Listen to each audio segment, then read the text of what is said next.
Assalamualaikum, Ustaz. Waalaikumsalam warahmatullah.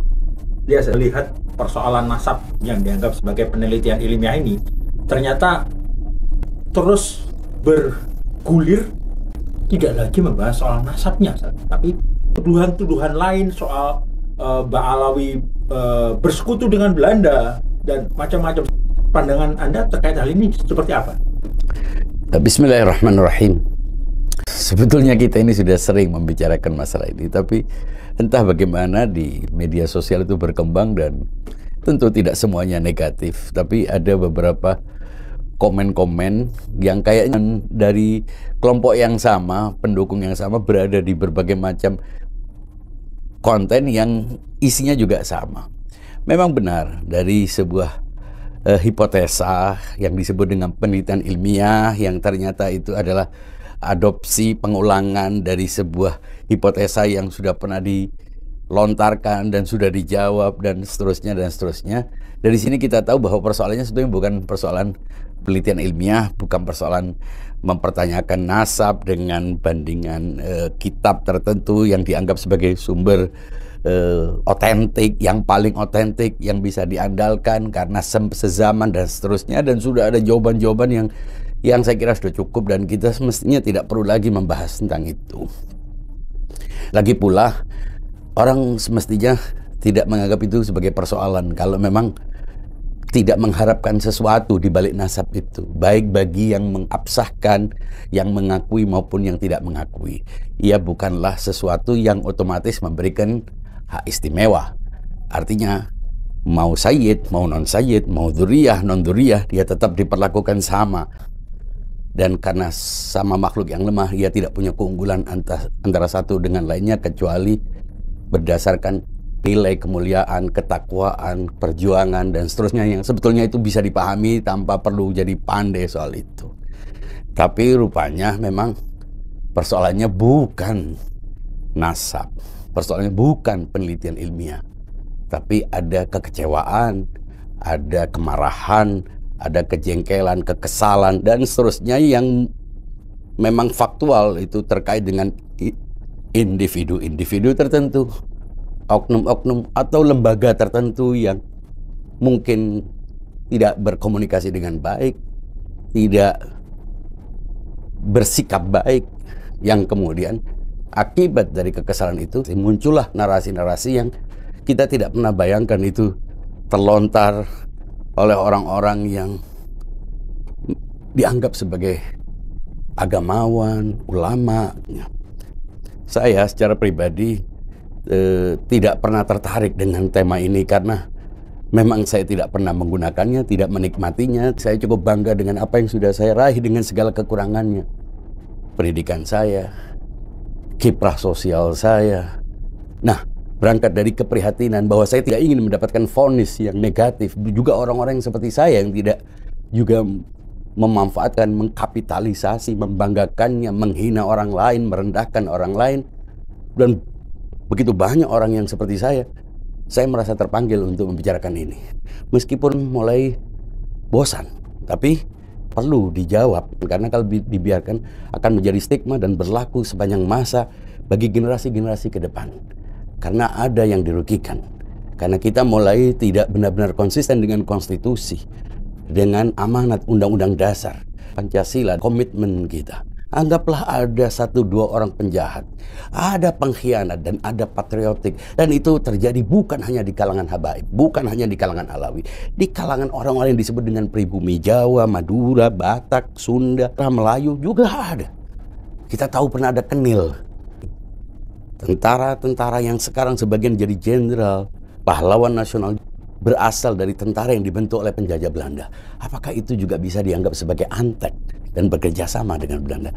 Jangan lupa, perjuangan kemerdekaan itu dilakukan dengan 2 pola. Dan kita bisa lihat referensi sejarahnya. Kita harus tidak boleh buta literasi sejarah.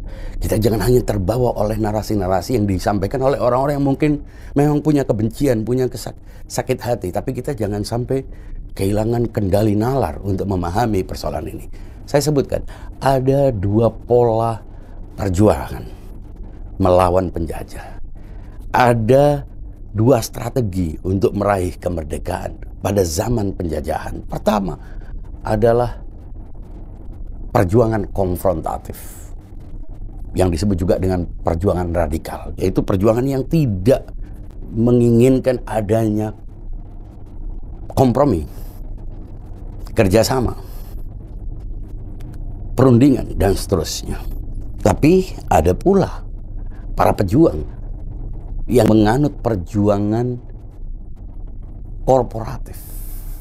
Bahkan justru perjuangan korporatif inilah yang akhirnya berhasil. Kita tahu bagaimana terbentuknya BPUPK yang juga diinisiasi oleh penjajah Jepang.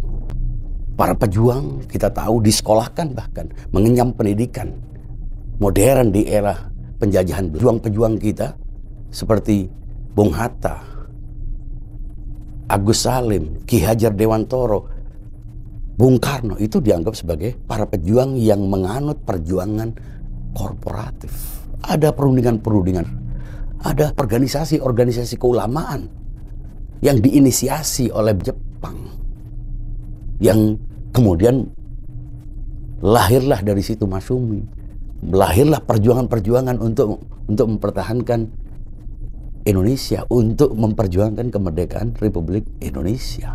Yang kalau tanpa itu kita tidak akan pernah menikmati kemerdekaan. Kita tidak akan pernah menemukan Indonesia. Kita tidak akan pernah bisa menikmati demokrasi dengan Pancasila.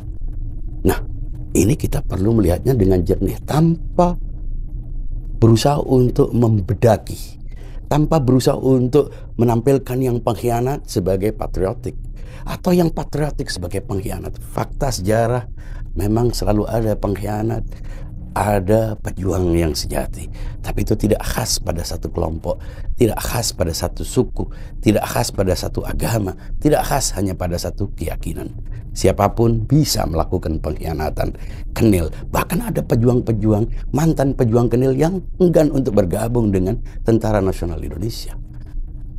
Artinya pengkhianat ada dimanapun. Kita tidak perlu fokus kepada satu tokoh, dua tokoh yang kalau kita bicarakan itu akan menimbulkan polemik.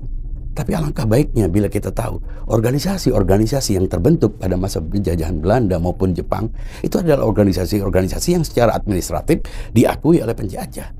Apakah organisasi-organisasi itu juga bagian dari penjajahan, bagian dari penjajah, antek penjajah? Tentu tidak.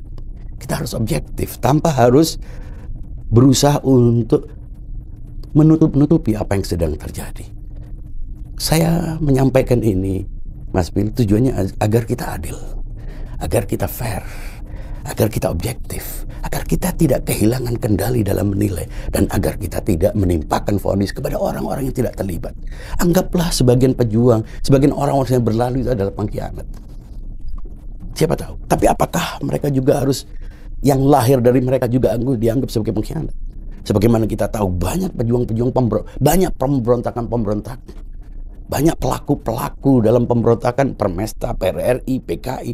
Apakah anak-anak generasi mereka yang setelahnya juga harus menanggung dosa itu? Kalaupun itu terjadi. Karena itu saatnya kita berpikir logis, saatnya kita bersikap adil, tanpa membebankan dosa keturunan kepada siapapun, dan tanpa kebencian secara total kepada satu komunitas, apapun keyakinannya, apapun asal usul.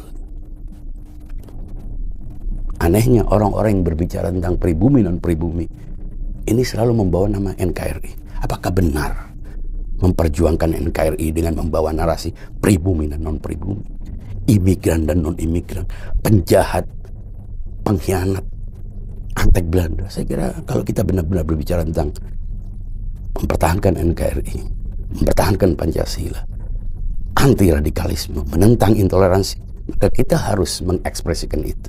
Kita yang harus menunjukkan penggunaan kata pribumi dan non pribumi, penggunaan narasi-narasi yang memojokkan satu kelompok sama sekali tidak mencerminkan Pancasila, tidak mencerminkan sila 1 sampai sila kelima, tidak mencerminkan undang-undang dasar, tidak mencerminkan pidato Bung Karno saat mempersembahkan Pancasila sebagai dasar dan filosofi ground selak di negara ini.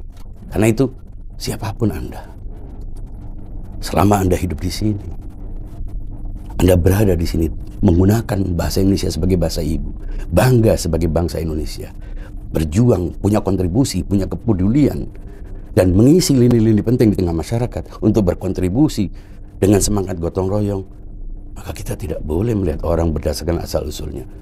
Karena kita ada satu keluarga besar, yaitu keluarga bangsa Indonesia yang baru terbentuk setelah 17 Agustus. Sebelumnya kita adalah kerajaan-kerajaan, suku-suku, daerah-daerah. Kita dipertemukan oleh sebuah filosofi baru, paradigma baru, filosofi baru, namanya Pancasila. Maka kita harus memulainya dari situ kalau kita berbicara tentang Indonesia. Kalau tidak, ya setiap orang akan membanggakan daerahnya, etnisnya, keyakinannya, agamanya, asal-usulnya. Dan itu bertentangan dengan spirit negara kesatuan Republik Indonesia. Untuk itu kita perlu menganggapnya sebagai final dan harga mati. Harus kita rangkul siapapun. Yang buruk kita perbaiki, yang melanggar hukum kita tindak tanpa kebiauan. Kita pilih dan kita pilih. Yang baik kita apresiasi, yang bermoral kita hormati, yang buruk kita tindak tanpa melibatkan orang lain yang tidak menjadi bagian dari itu, demi kemanusiaan yang adil dan beradab. Siapapun Anda, dari manapun asal-usulnya, selama Anda lahir di sini, Anda orang Indonesia, Anda punya hak konstitusional sebagai bangsa Indonesia. Tentang kita lihat, disitulah kita berlomba untuk menjadi yang terbaik, memberikan yang terbaik bagi bangsa Indonesia. Selama kita dipertemukan oleh satu prinsip yang sama, yaitu keindonesiaan. Kalau kita bicara tentang NKRI harga mati, maka menolak rasisme adalah bagian dari itu. Karena itu kita harus menolak rasisme oleh siapapun, kepada siapapun. Enjoy your faith. Terima kasih banyak, Ustaz. Sama-sama, Mas. Assalamualaikum warahmatullahi wabarakatuh. Waalaikumsalam warahmatullahi wabarakatuh.